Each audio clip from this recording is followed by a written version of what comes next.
চরণ তলে সদা রাখিও চরণ তলে সদা রাখিও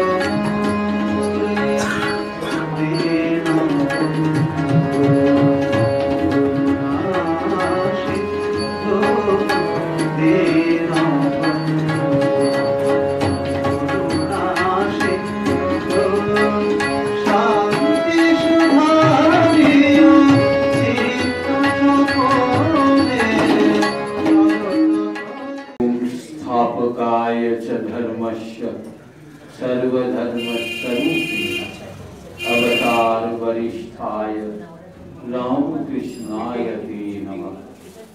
जननीं शारदां देवीं रामकृष्णं जगद्गुरुं पादपद्मे तयोः कृत्वा प्रणमामि मुहुर्मुहुः। नमो श्री यतिराजाय विवेकानंद सूरय सच्चिद सुख स्वरूपाय स्वामिने तापहाय। ओम नमः शिवाय ओम नमः शिवाय ओम नमः शिवाय। नमस्कार, शुभ सन्ध्या। आज के আমরা একটু শ্রী রামকৃষ্ণ প্রসঙ্গে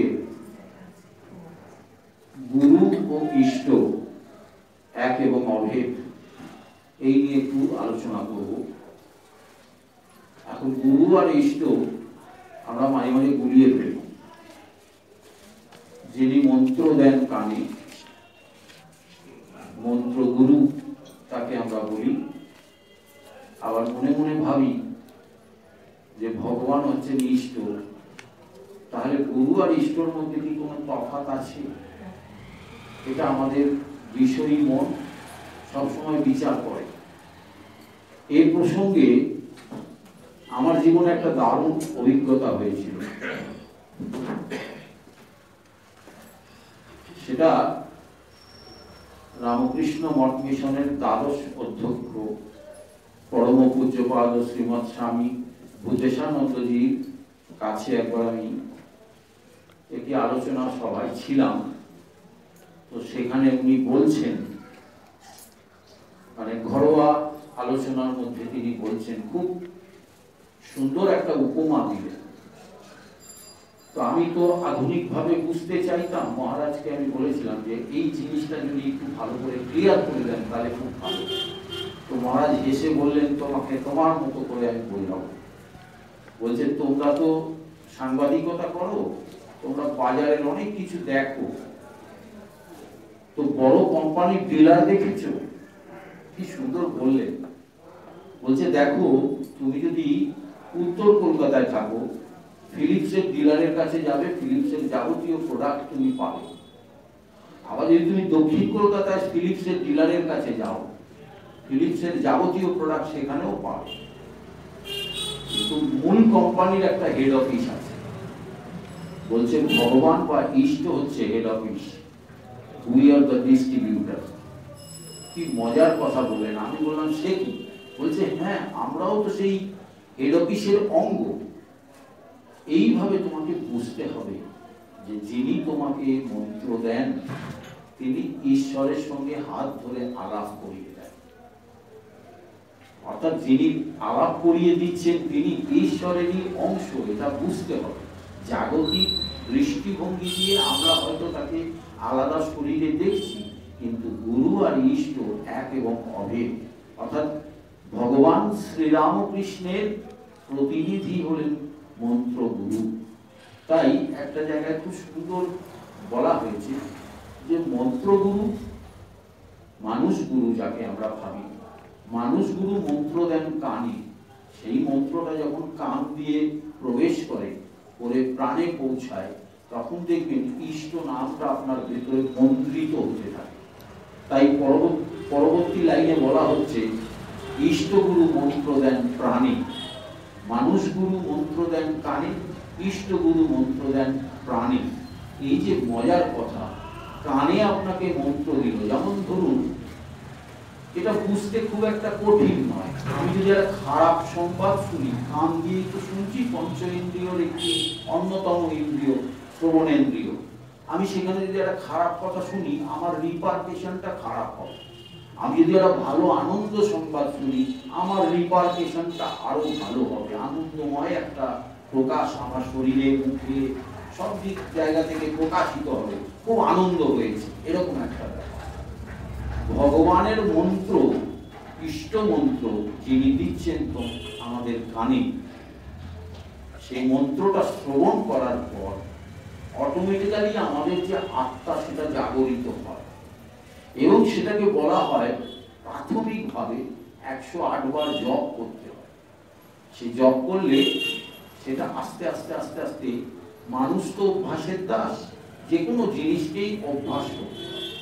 দেখুন, যারা ঠাকুর একটা খুব সুন্দর উপমা দিয়েছে, সার্কাসের বিড়ি, ঘোড়ার উপর দাঁড়িয়ে আছে, তার উপর বল, ওই ব্যালান্সের খেলা দেখাতে দেখাতে ঘোড়া ছুটছে, বিবি নানা রকম খেলা দেখাচ্ছে। ঠাকুর তো সার্কাসও দেখতে গিয়েছিলেন, দেখে সেই উপমাটি তার স্টকে রেখেছেন, রেখে বলছেন যে দেখো, মানুষের জীবনে, বিশেষত সংসারী মানুষদের জীবনে প্র্যাকটিসটা ভীষণ দরকার।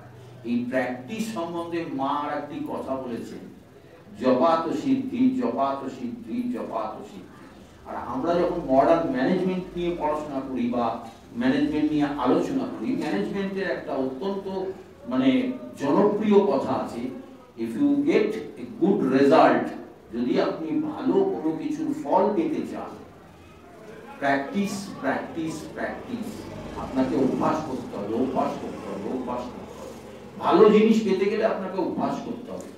সংসারী মানুষদের এই অভ্যাস করার মন্ত্রটা দেন গুরু, এবং গুরু হাতে করে, তার কানে মন্ত্র দিয়ে তাকে হাতে কলমে দেখিয়ে দিচ্ছেন যে ভগবৎ সাধনার প্রাথমিক কাজটা কিভাবে করতে হয়।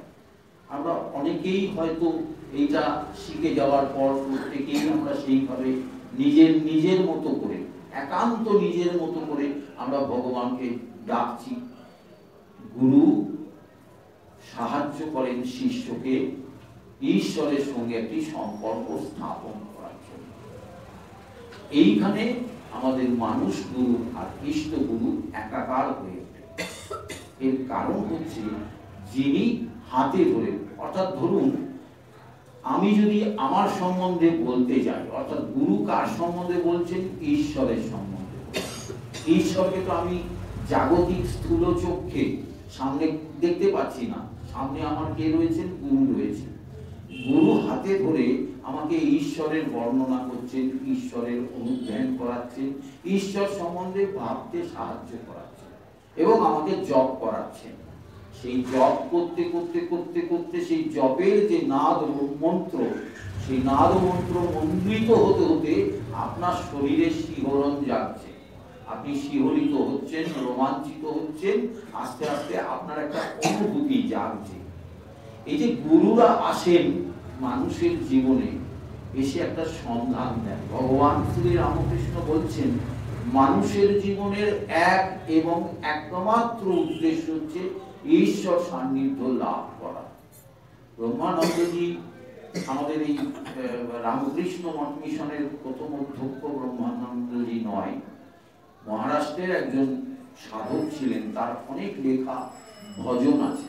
আপনারা বিখ্যাত বৈজু বাওড়া বলে একটা বই হয়েছিল, সেখানে সেই বিখ্যাত ভজনের অংশ নিয়ে শাকিল বাদায়ুনি কি সুন্দর ভজন লিখেছিলেন। সেই ভজনের একটি লাইনে বলছেন, বিনা গুরু জ্ঞান কাহা সে পাও, দ্বিজ দান হরি গুণ গাও। অর্থাৎ কিনা ওই গুরু বিনা যদি আমি কোনো জ্ঞান পাওয়া যাবে না। অর্থাৎ আপনাকে আলোকিত করবে কে? আমরা যদি গুরু তত্ত্বের প্রাথমিক স্তরে আলোচনা করি তাহলে দেখব গুরু শব্দের অর্থ হচ্ছে, গুরু শব্দের অর্থ অন্ধকার এবং রু শব্দের অর্থ হচ্ছে আলো। অর্থাৎ যিনি অন্ধকার থেকে আলোয় নিয়ে আসছেন। আজকের এই আধুনিক যুগে এটাকে বলতে হয় যে কোনো বিষয়ের আননোন বিষয়, অজানা বিষয়, সেই বিষয়ে আপনাকে এনলাইটমেন্ট করা, অর্থাৎ আলোকিত করা, আপনাকে অবগত করা, আপনাকে অবহিত করা, এই ব্যাপারগুলো কিন্তু গুরু করেন। সেই গুরু শিক্ষক হতে পারেন, সে গুরু মা হতে পারেন, সে গুরু বাবা হতে পারেন, সে গুরু দাদা হতে পারেন, বয়োজ্যেষ্ঠ যে কেউ হতে পারেন। তিনি কিন্তু যেহেতু আপনার থেকে আমার থেকে বেশি জানেন, তিনি তার অভিজ্ঞতার সঞ্চয়ের ঝুলি থেকে আপনাকে সেই বিষয়গুলো দিয়ে আলোকিত করছে। আমাদের শাস্ত্রে 24টা অবধূতের কথা বলা আছে, তো সেখানে দেখা যাচ্ছে কি বকের কাছ থেকেও আমি শিক্ষা পাচ্ছি যে what a level of concentration মানুষের জীবনে দরকার। আবার সেই কনসেন্ট্রেশনটা আমরা কিন্তু অত্যন্ত সুন্দরভাবে উপস্থাপনা পাই স্বামীজির জীবনে। স্বামীজি আমাদের দেখাচ্ছেন যে কোন লেভেলের কনসেন্ট্রেশন মানুষের জীবনে থাকলে, অর্থাৎ তিনি তার শৈশব লীলায় দেখিয়ে দিচ্ছেন ধ্যান ধ্যান খেলা দিয়ে। অর্থাৎ আমরা আমাদের সংসারী মানুষদের প্রথম কর্তব্য হচ্ছে যে আমাদের মনোসংযোগ তৈরি করা। দেখুন, আমি যদি মনে করি যে আমি সকালে 8 ঘন্টা আর সন্ধ্যেবেলায় 8 ঘন্টা, বেশি না, আমি 8 ঘন্টা 1 ঘন্টা আমি একটু ভগবানের নাম নেব, কিন্তু দুর্ভাগ্য কি জানেন তো, আমরা তো বিষয়ী, আমরা বদ্ধ জীব। ঠাকুর খুব সুন্দর ব্যাখ্যা করেছে, আমরা বিভিন্ন বিষয়ের কাছে বদ্ধ আবদ্ধ হয়ে থাকি বলে আমরা আমাদের সেই ইচ্ছা হলেও অনেক কিছু করতে পারি না। তখন গুরু এসে আপনাকে সেই মন্ত্রটা কানে দিয়ে দেন। কিরকম মন্ত্রটা? আমরা যদি সেই ঘটনাটার কথা মনে করি যে একটি সিংহ শাবক, তার জন্মের সময় তার মা মারা গেলেন, সে দুর্ভাগ্যবশত ভেড়ার দলের মধ্যে মানুষ হতে লাগে। অনেক দিন পর একটা অন্য সিংহ এসে দেখছে যে আরে এটা তো একটা সিংহ শাবক, এই ভেড়াদের দলে কি করছে, আর ব্যয় ব্যয় করছে, ঘাস খাচ্ছে। খুব রাগ হয়ে গেল, সে এসে তার ঘাড় কামড়ে তাকে নিয়ে গেল একটা জলাশয়ের কাছে, গিয়ে বললো, দেখ আমারও যেরকম চেহারা তোরও সেরকম চেহারা, তাহলে তুই ঘাস খাচ্ছিস কেন আর ব্যয় ব্যয় করছিস কেন? তখন সে একটু ব্যবচাকা খেয়ে গেল, তখন বলছে নে, কিছুটা মাংস তার মুখে জোর করে ঢুকিয়ে দিল, বলে আমরা এইটা খাই, এটা খেতে হয়। এই যে তার স্বরূপটা সে বুঝতে পারলো, ধীরে ধীরে এতদিন ধরে সে ভেড়ার দলে থেকে সে যেন কেমন একটা জীবন যাপন করছিল, যেই তার স্বরূপটা সে জানতে পারলো, তখন তার জীবনটা বদলে গেল, তার মতো করে সে বাঁচতে আরম্ভ করল। মানুষের জীবনেও যেন এইরকম একটা ব্যাপার হয়, আমরা যেন সংসারের মায়া জালে পড়ে ওই ভেড়ার দলে থাকার মতো নিজেদের আত্মবিস্মৃত করে আমরা যেন জীবন যাপন করছি। গুরু এসে আমাদের ওই চৈতন্য মন্ত্রটা দিয়ে চৈতন্যটা জাগিয়ে দেন, চেতনাটা জাগিয়ে দেন। ওই যে উপনিষদে বলা হচ্ছে না, উত্তিষ্ঠত জাগ্রত প্রাপ্য বরাম নিবোধত। স্বামীজি কি সুন্দর বলেছেন, arise and awake and stop not till the goal is reached. ওঠো, জাগো, লক্ষ্যে না পৌঁছানো পর্যন্ত থেমো না। এই লক্ষ্যটা কি? ঈশ্বরের পাদপদ্ম, ডেস্টিনেশন, অর্থাৎ ভগবানকে পাওয়াটাই আমার জীবনের অভিলক্ষ্য। সেইটা কিভাবে পেতে হবে না, একজনকে লাগে। যেমন দেখুন, আমরা যেমন কোনো বাড়ি খুঁজতে গেলে আমি আপনি কি ডাইরেক্ট কোনো একটা ধরুন বাড়ি ভাড়া করতে হবে বা প্ল্যান কিনতে হবে, আমরা তো পারবো না। আমাদের মিডলম্যান কোনো রিয়েল এস্টেট এজেন্টকে বলতে হয়, দাদা আমার জন্য একটা ঘর ভাড়া দেখে দিন না, যাকে আমরা দালাল বলি। তো তাকে আমরা বললাম, সে বললো এই এলাকায় এই আছে, ওই এলাকায় এই আছে, এই করে আমাদের একটা ফিরিস্তি দিয়ে একটা ঘর ভাড়া বা বাড়ি কেনা ব্যবস্থা করে দেওয়া। আবার যদি পুজো দিতে হয়, আমরা পুরোহিত ছাড়া পুজো দিই না, পুরোহিতকে বলি আপনি আমার হয়ে পুজো দিয়ে দিলেন, উনি যজমানস্য মঙ্গলম বলে আমাদের হয়ে তিনি ভগবানের পুজোটা করে দিলেন। আবার দেখুন, যদি মেয়ে খুঁজতে হয় বা পাত্র পাত্রী খুঁজতে হয়, একটা ঘটক লাগে। তার মানে একটা ভায়া মিডিয়া ব্যাপার আমাদের জীবনে ওতপ্রোত ভাবে রয়েছে। ঠিক তেমনি বলছেন, ঈশ্বর প্রদত্ত একজন প্রতিনিধি, তিনি ঈশ্বরেরই অংশ, তিনি এসে ঈশ্বরের সঙ্গে আপনাকে পরিচয় করিয়ে দিচ্ছেন। অর্থাৎ কি না, এই যে ডাইরেক্ট অ্যাক্সেস এসে আপনাকে ভগবানকে প্রত্যক্ষভাবে পরিচয় করিয়ে দিচ্ছে, এইটা কিন্তু আমাদের জীবনের বিরাট একটা তাৎপর্যময় ঘটনা। যে মানুষের জীবনে দীক্ষা হয়নি সে কিন্তু এটা উপলব্ধি করতে পারবে না, আর যিনি দীক্ষা নিয়েছেন অলরেডি এবং জপ করছেন, ইষ্ট নাম জপ করছেন, দেখবেন জীবনে অনেক কাজ করলে আপনার আনন্দ হয়, কিন্তু সবচেয়ে বেশি আনন্দ হয় গুরু মন্ত্র জপ করলে। অর্থাৎ গুরু মন্ত্র জপ করার মধ্যে একটা অন্যরকম তৃপ্তি আছে, যে তৃপ্তিটা মুখে বলে বোঝানো যায় না, অর্থাৎ একে ব্যাখ্যা করা যায় না। অর্থাৎ এই আনন্দটা কে দেন? ঈশ্বরের প্রতিনিধি স্বরূপ, স্বয়ং ঈশ্বরেরই অংশ। এইটা যতক্ষণ না আমরা ভাবতে পারছি, ভূতেশানন্দজি আমাদের বলেছিলেন যে দেখো, যতক্ষণ তুমি মায়াবদ্ধ থাকবে ততক্ষণ তোমাকে ওনার মনে হবে যে উনি একটা মন্ত্রগুরু, আলাদা মানুষ, ঈশ্বরের অংশ নয়। যখন তোমার সেই মায়া দৃষ্টিটা খুলে যাবে, তখন তুমি গুরু আর ইষ্টকে এক দেখতে পাবে, একাশনে দেখতে পাবে। অর্থাৎ কি না, এটাও যদি বিজ্ঞান দিয়ে একটু বুঝতে চাই, তাহলে দেখবেন বাইনোকুলার আছে আমাদের। বাইনোকুলার এক রকমের দূরবীন বলে, যেটা দুরকম এরকম দুটো কাঁচ থাকে, মাঝখানে একটা এরকম ঘুরিয়ে ফোকাসটাকে ক্লিয়ার করতে হয়। যখন ফোকাসটা থাকে না, দেখবেন দুরকম দুটো দুটো করে দেখায়, এবং সেটা যখন একসাথে এক হয়ে যায় তখন দেখবেন ফোকাসটা ক্লিয়ার হয়ে যায়। ভেরি মাচ সায়েন্স এটা। গুরু আর ইষ্ট এই যেন বাইনোকুলার ভিশন। আপনার যখন মায়া দৃষ্টিটা কেটে যাচ্ছে, তখন গুরু আর ইষ্ট এক জায়গায় এসে ফোকাসটা ক্লিয়ার হয়ে যাচ্ছে। অর্থাৎ আপনি ভগবানকে প্রত্যক্ষ করার অধিকারী হয়ে যাচ্ছেন। গুরুর মধ্যে ভগবানকে যতক্ষণ না আপনি দেখতে পাচ্ছেন, আপনার ফোকাসটা ক্লিয়ার হচ্ছে না। ভেরি মাচ সায়েন্স এটা, এটাকে বুঝতে হবে। তাই গুরুর মধ্যে ইষ্টকে দর্শন করার সাধনা করতে হয়, অর্থাৎ গুরুর মধ্যে দিয়েই আপনি পাবেন। এইটা হচ্ছে চাবিকাঠি। দেখবেন যে কোনো জিনিসের একটা চাবিকাঠি হয়, সেই চাবিকাঠিটা হচ্ছে যে গুরুকে যদি আপনি সবসময়, যার জন্য গুরুর প্রতি শ্রদ্ধা রাখতে হয়। আমরা দুর্ভাগ্যবশত বহু মানুষ আছে হারিয়ে ফেলেন, শ্রদ্ধা হারিয়ে ফেলেন। আমরা চৈতন্য চরিতামৃতে একটা মারাত্মক কথা পেয়েছি, সেখানে বলছে যদ্যপি আমার গুরু সুরিবাড়ি যায়, তদ্যপি আমার গুরু নিত্যানন্দ রায়। অর্থাৎ গুরু কি করছে না করছে, that is not our look out. আমরা দেখবো না, আমরা দেখব গুরু আমাকে ইষ্টের সঙ্গে একাকার করে দিচ্ছেন, সেই অধিকারটা দিচ্ছেন। সুতরাং আমি তার জাগতিক জিনিসগুলো লক্ষ্য করব না, তার পরমার্থিক উপদেশগুলোকে নিয়ে আমার নিজের জীবনকে আমি সমৃদ্ধ করব। এইটি হলো সাচ্চা চেলার নিদর্শন, সাচ্চা চেলার পরিচয়। অর্থাৎ সাচ্চা চেলা কিরকম, আমরা বিবেকানন্দর কাছ থেকে একটু শিখবো যে সাচ্চা চেলা কেমন হতে হয়। যেমন তিনি ঠোঁট কাটা শিষ্য ছিলেন, তেমনি অন্তর দিয়ে তিনি ঠাকুরকে কতটা ভালোবাসতেন আমরা তার জীবনের পরতে পরতে দেখতে পাই। অর্থাৎ ভগবান শ্রী রামকৃষ্ণ যেন তার হৃদয়ের মধ্যে বসে আছেন। এইরকম একটি ভালোবাসা না দিতে পারলে গুরুর কাছ থেকে কিছু পাওয়া যায় না।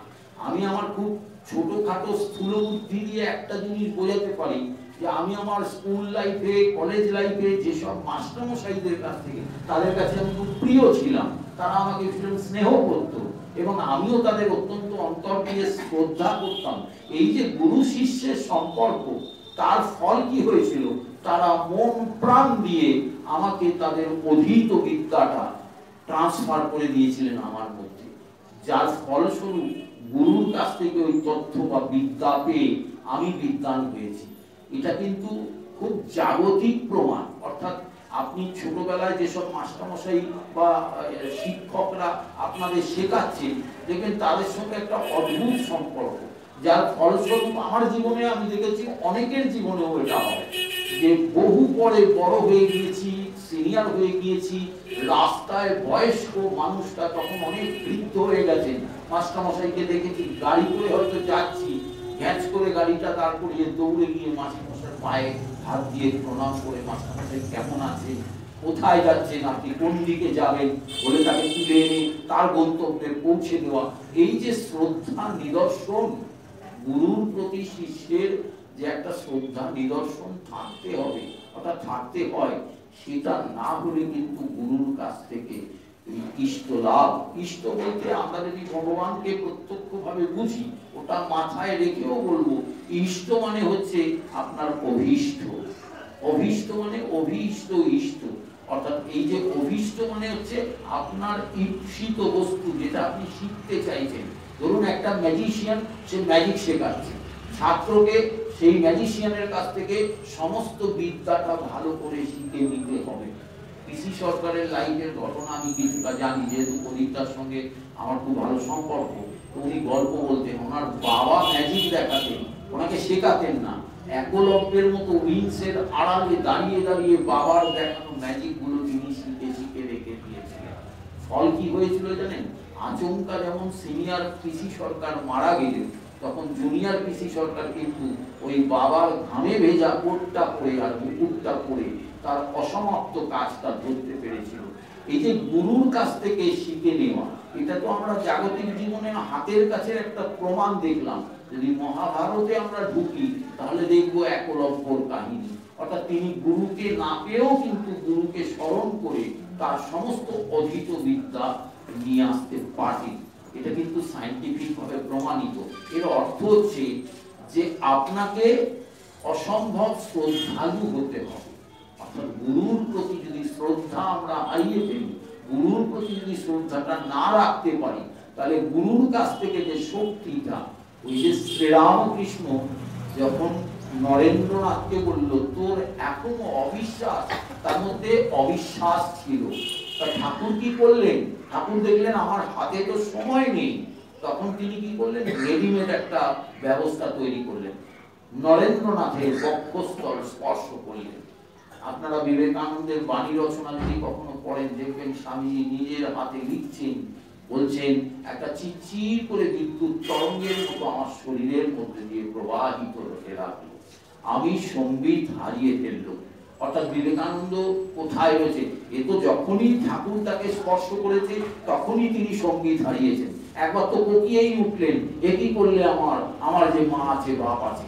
তো ঠাকুর তখন দয়া পরবশত হয়ে বলেছিল থাক, আজ এই পর্যন্ত থাক, বাকিটা পরে হবে। চাবিটা তিনি নিজের কাছে রেখে দিয়েছিলেন। তো শেষ সময়ে গিয়েও যখন দেখছে যে সেই শ্রদ্ধার ভিতটা যেন 100% তৈরি হয়নি, বলছে তোর এখনো অবিশ্বাস, বলে তিনি স্পর্শ করে ওই নরেন্দ্রনাথের শরীর থেকে সমস্ত অবিশ্বাস গুলোকে টেনে বার করে নিয়ে তার মধ্যে বিশ্বাসের মেটেরিয়ালটা রেখে দিলেন। ফলস্বরূপ কি হলো? যখন নরেন্দ্রনাথ সম্বিত ফিরে পেলেন, তখন নরেন্দ্রনাথ তো কাঁদছেন বটেই, দেখছেন শ্রীরামকৃষ্ণ কাঁদছেন, তার চোখ দিয়ে জল পড়ছে। আর তিনি আস্তে আস্তে কি বললেন? বললেন যা, আজ সর্বস্ব দিয়ে ফকির হয়ে গেল। গুরুরা সবসময় শিষ্যকে যথা সর্বস্ব দিয়ে ফকিরই হয়ে যেতে চায়।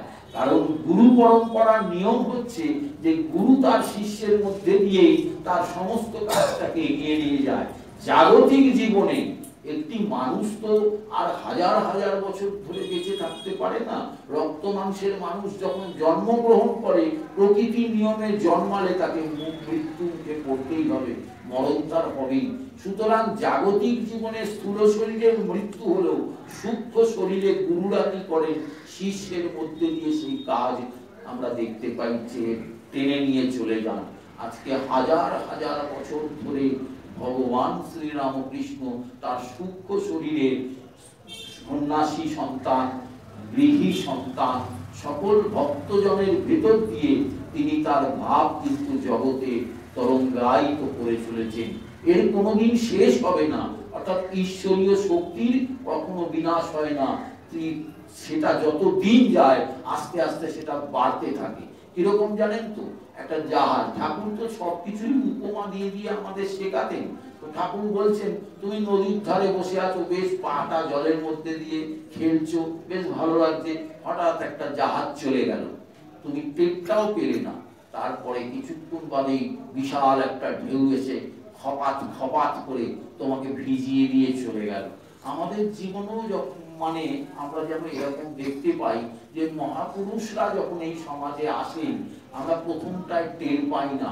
ভগবান শ্রীরামকৃষ্ণ যখন এসেছিলেন আমরা টের পাইনি, তখন আমরা তাকে কত রকম নাম দিয়েছি, পাগলা বামন, তারপরে মনোম্যানিয়া, হিস্টেরিয়াগ্রস্ত, আরো কত কি, মানে বিজ্ঞান সম্মত যারা আধুনিক মনস্ক তারা যা পেরেছে ঠাকুরকে সব নাম দিয়েছে। কিন্তু পরবর্তীকালে যখন পৃষ্ঠপাত ঈশারুট, রোমারোলা, তারপর ভারতবর্ষ থেকে কেশব সেন, আরো বড় বড় মনীষীরা যখন ঠাকুরের মাহাত্ম্য বা মহিমাটা বুঝলেন এবং প্রচার করলেন, সারা পৃথিবীর মানুষ অবাক হয়ে গেল যে ঠাকুরের সেই মহিমা কি অসাধারণ এবং মানুষকে জাগানো। ঠাকুর তো মানুষকে একেবারে সেই, আমরা বলি না নরেন্দ্রনাথ সম্বন্ধে বলতেন যে নরেন্দ্রনাথ হচ্ছে খাপ খোলা তলোয়ার, আমরা এই কথাটা বলছেন ঠাকুর। তাহলে ঠাকুরকে, ঠাকুর হচ্ছে উন্মুক্ত সুদর্শন চক্র, অর্থাৎ তিনি তো গদাধর, তিনি তো স্বয়ং গয়া বিষ্ণু গদাধর, তিনি তো স্বয়ং কলির নারায়ণ। তাহলে তার অস্ত্র হচ্ছে কি? সুদর্শন চক্র। আর সুদর্শন চক্র একটা জিনিসকে কিভাবে কাটে? কুচি কুচি করে কাটে। যেমন কচকচ করে বলছেন নরেন্দ্রনাথ সম্বন্ধে, আর তিনি সুদর্শন চক্রকে তিনি কুচি কুচি করে কাটছেন সুদর্শন চক্র দিয়ে। অর্থাৎ তার সামনে যাবতীয় কুসংস্কার, যাবতীয় সংস্কার যেগুলো লোক কল্যাণের বিরুদ্ধে, সেগুলোকে তিনি কুচি কুচি করে কেটেছেন। একটা গল্প কথা বললেই আপনারা বুঝতে পারবেন ভগবান শ্রী রামকৃষ্ণের সুদর্শন কিভাবে কচকচ করে কাটত। দেখুন, ক্ষেত্রনাথ ভট্টাচার্য বলে একজন ভদ্রলোক ছিলেন, যিনি রাধাকান্তের সেবা করতেন, সেবায়িত ছিলেন। তো তিনি বুড়ো মানুষ ছিলেন, চোখে খুব পাওয়ার ছিল, প্লাস পাওয়ার। একটি চোখে ভীষণ পাওয়ার আর একটি চোখের দৃষ্টি একবারে নেই, ওই ঘষা কাজ লাগানো। তো সেই মানুষটার দৃষ্টি শক্তি আর কি হবে? তিনি ভালো করে দেখে শুনে চলতেও পারতেন না। যাই হোক, বৃদ্ধ মানুষ ভগবানকে ভালোবাসেন, ঈশ্বরের সেবায় জীবনকে নিয়োজিত করেছেন, দক্ষিণেশ্বরের রাধাকান্তের সেবা করছেন। তো দুর্ভাগ্যবশত আপনারা রাধাকান্ত মন্দিরে দেখবেন কালো সাদা শ্বেত পাথরে আর বস্কি পাথরে সুন্দর শাম বাঁধানো মন্দিরটা, এবং খুব মসৃণ। প্রথম দিকে যখন তৈরি হয়েছিল ভীষণ পালিশ করা, পিছলা ছিল, পিছল ছিল। তো সেখানে দুর্ভাগ্যবশত একটু জল পড়েছিল। ওই ক্ষেত্রনাথ বাবু কি করলেন, ওই গোপালকে নিয়ে চান করাতে যাবেন বলে বেরিয়েছেন, আর ভেতর দিয়ে পা পিছলে দুম করে পড়ে গেলেন, হাত থেকে গোপাল পড়ে গোপালের পা ভেঙে গেল, মহাকাণ্ড হয়ে গেল। সমস্ত পণ্ডিতরা বিধান দিলেন, ভগ্ন বিগ্রহে আর পুজো হয় না, তাকে বদলাতে হয়, নব কলেবর করতে হয়। শাস্ত্রীয় লোকেরা তো শাস্ত্র বিধান দেবেই, কিন্তু রানীমার কি খেয়াল হলো যে একবার আমার পাগল ঠাকুর ছোট ভট্টাচার্যকে জিজ্ঞাসা করাবো সুদর্শন দিয়ে কিরকম কাটছে, এই জায়গাটা আমি বোঝানোর জন্য গল্পটা আপনাদের সামনে বলছি। তাকে গিয়ে যখন জিজ্ঞাসা করা হলো যে বিগ্রহটা তো ভেঙে গেছে, তাহলে কি করা হবে, তো ঠাকুর তো একটু আনমনা ছিলেন, কি ভাবছিলেন কে জানে, হঠাৎ মুখটা ঘুরিয়ে বললেন যে তোমরা বড় গিয়ে রানীমার জামাইয়ের পা ভেঙে গেলে কি আবার একটা জামাই আনবেন, আর এই পুরনো পা ভাঙা জামাইটাকে বিসর্জন দিয়ে দেবেন আর নতুন জামাই আনবেন? এখন পাগলকে খেপালে তো এরকম উত্তর আসবে। কিন্তু আশ্চর্য, উনি তার সুদর্শন দিয়ে সংস্কারকে, কুসংস্কারকে কিভাবে কুচি কুচি করে দিলেন। একটা উত্তর দেওয়ার সাহস কারণ হলো না যে ঠাকুর ভুল বলছে। তিনি এত সুন্দর যুক্তি দিলেন যে জামাইয়ের পা ভেঙে গেলে কি তুমি জামাই বদলে নতুন জামাই আনবে, নবকলেবর করবে, নাকি তার চিকিৎসার ব্যবস্থা করবে? বলেই তিনি বললেন, দাও আমাকে, আমি চিকিৎসা করে দিচ্ছি। যা চিকিৎসা করেছেন আজও মানুষ তাকিয়ে দেখে, ওই ভাঙার কেউ খুঁজে পায় না। অর্থাৎ এত সুন্দর সুচারু ভাবে ঠাকুর সেই গোপালের পা জুড়ে দিয়েছিলেন। আজকে তো গেলে আপনি খুঁজেও দেখতে পাবেন না, মানে বুঝতে পারবেন না পা ভাঙা, কারণ এইটা এত সুন্দর করে করে দিয়েছে। ঠাকুরের এই যে যুক্তি কচকচ করে কেটে দেওয়া, আমি নাম দিয়েছি যে স্বামীজি যদি খাপ খোলা তলোয়ার হন, তাহলে ঠাকুর হচ্ছে সুদর্শন চক্র। অর্থাৎ গয়া বিষ্ণু গদাধর যখন প্রয়োজন হয় তখন তিনি সুদর্শন ধারণ করেন। নারায়ণকে তো আমরা দেখেছি তার লীলায় যখন যখন প্রয়োজন হয়েছে তিনি সুদর্শন ধারণ করেছেন। অদৃশ্য সুদর্শন বাক্য বাণে তার কুসংস্কারকে তিনি কুচ কুচ করে কেটে দিচ্ছেন। এটি বড় আশ্চর্য। অর্থাৎ গুরু কি করেন? গুরু সব সময় অন্ধকারকে দূর করে দেন। আরো মারাত্মক একটি কথা বললেন, ভগবান শ্রীরামকৃষ্ণ আমাদের কত আলো দিচ্ছেন, আমরা সেই আলো হয়তো নিতেও পারছি না, কেউ কেউ পারছি, কেউ কেউ পারছি না, কিন্তু একটু ভালোবেসে যদি ভগবানের দিকে আমরা একটু মন দিই, একটু এক পা এগিয়ে যাই, ভগবান কিন্তু আমাদের দিকে 10 পা এগিয়ে আসবেন, আমাদের কিন্তু সেইভাবে আমাদের বোধোদয় ঘটাবে। ঈশ্বর কিভাবে আসেন? আমার শরীরের মধ্যে দিয়ে, আপনার শরীরের মধ্যে দিয়ে তিনি প্রকাশিত হবেন। দেখবেন ইংরেজরা একটা কথা বলে, যখন আমরা কিছু বুঝতে পারি আমরা কি বলি? ও বুঝেছি। ইংরেজরা কি বলে? ও আই সি, তাই তো বলে। তো আমার খুব আশ্চর্য লেগেছিল, ও আমি বুঝেছি, এটা তো বলতে পারতো ও আই আন্ডারস্ট্যান্ড। সাধারণ ইংরেজিতে ট্রান্সলেশন করলে তো এটাই হওয়া উচিত, তাহলে ইংরেজরা হট করে বলে কেন ও আই সি? আচ্ছা আমি দেখেছি, তাহলে কি দেখেছি? আসলে এ দেখা সে দেখা নয়, এ দেখা অন্তঃকরণে দেখা, অর্থাৎ ওই যে মনের মধ্যে বুঝতে পারা, এনলাইটেন্ড হওয়া, আলোকিত হওয়া। অর্থাৎ কে সেই আপনাকে আলোকিত করছেন? যিনি আপনাকে আলোকিত করছেন অলক্ষ্যে থেকে, যাকে আপনি দেখতে পাচ্ছেন না, তিনি আপনাকে আলোকিত করছেন, তিনি আপনার গুরু, তিনি আপনার ইষ্ট। মজা হচ্ছে আমরা তাকে দেখতে পারি না, আমরা তাকে বুঝতে পারি না, কিন্তু তিনি অলক্ষ্যে থেকে আপনাকে দিয়ে করাচ্ছেন। এবং মজা হচ্ছে যদি আপনি গুরুকে ধরে থাকেন, গুরুকে যদি ধরে থাকেন, তাহলে গুরু কি হবে? যেমন পুজোর ভিড়ে একটা বাচ্চা যদি মাকে ধরে থাকে, আর মাও যদি তার হাতটা ভালো করে শক্ত করে ধরে থাকে, সেই বাচ্চা হারিয়ে যায় না, সেই বাচ্চা ভিড়ের মধ্যে হারিয়ে যাবে না, মা বাবার সঙ্গেই থাকবে।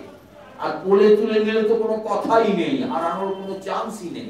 তো সুতরাং দেখা যাচ্ছে যে গুরুকে ধরে থাকতে হয়, অর্থাৎ গুরু আপনাকে তিল তিল করে প্রত্যেকটা, আমরা যদি ভগবান শ্রীরামকৃষ্ণের জাগতিক স্থূল জীবনটাকে ভালো করে ফলো করি, তাহলে দেখবো তিনি যেন নিজের লীলা দিয়ে আমাদের প্রত্যেকটা পদে পদে বোঝাচ্ছেন।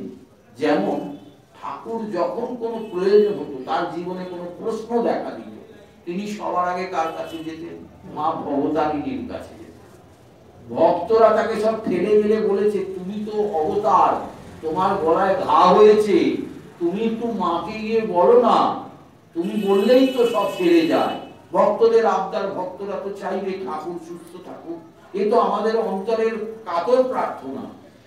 কিন্তু মহামায়ার কি ইচ্ছা দেখো, ঠাকুর ওই ভক্তদের ঠেলায় গিয়ে মায়ের কাছে জিজ্ঞাসা করেছিলেন, যাওয়া মাত্র জিজ্ঞাসা করলেন আর সঙ্গে সঙ্গে পালিয়ে এলেন ছুটতে ছুটতে, আর কাঁদতে কাঁদতে এলেন। তখন সবাই জিজ্ঞেস করছে, তুমি কাঁদছো কেন? বলছে, শালা তোদের জন্য আজকে আমি মায়ের কাছে বকা খেলাম। বলে কেন? দেখুন সব কথা মাকে গিয়ে বলতেন আর মার কাছ থেকে সব শুনতেন। মা কি বললেন আর ঠাকুর কেন কাঁদছেন? বলছেন, এত মুখে খাচ্ছিস তাও তো হচ্ছে না। এই যে ভক্তদের মুখ দিয়ে ভগবান খাচ্ছেন, বলছেন তুই একটা শরীরের মধ্যে আবদ্ধ হয়ে গেলি, তাহলে তুই ওদেরকে কি শেখাবি? অর্থাৎ ভগবান শ্রীরামকৃষ্ণ এটা কিন্তু বোঝেন না বা জানেন না তা কিন্তু নয়, আমাদের বোধোদয় করার জন্য চেতনা দিলেন যে দেখো জাগতিক জীবনে মাঝে মাঝে প্রশ্ন জাগে যে সংসারের সবচেয়ে ক্রূরতম, কঠিনতম, কষ্টদায়ক ব্যাধিটা তিনি তার শরীরে নিলেন কেন? বললেন, দেখো এটা আমি দেখাতে চাই। যেমন বুদ্ধদেব বহুদিন রাজপ্রাসাদের সুখ আতিশয্য ছেড়ে প্রথম যখন তিনি বাইরে বেরোলেন অমাত্যকে নিয়ে, মন্ত্রীকে নিয়ে, তখন তিনি রথে জয় জয় ভগবান, জয় জয় জয় রাম কৃষ্ণ, জয় জয় ভগবান, পতিত পাবন তুমি নারায়ণ, দয়াল পতিত পাবন তুমি নারায়ণ, তুমি সর্বশক্তিমান। জয় জয় জয় রাম কৃষ্ণ, জয় জয় ভগবান, জয় জয় জয় রাম কৃষ্ণ, জয় জয় ভগবান।